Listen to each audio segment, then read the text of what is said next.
Alam mo ba na may paraan para mabilis kang makaipon at maiwasan mo ang mga walang kabuluhang paggastos?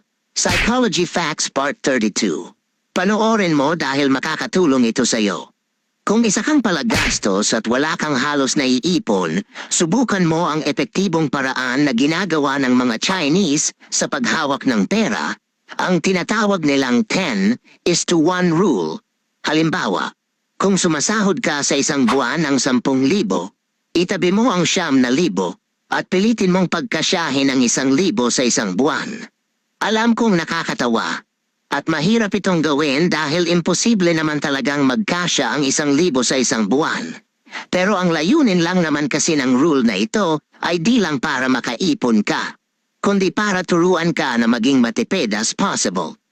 Sa una, ay pwede lang tumagal ng ilang araw ang 1,000 mo.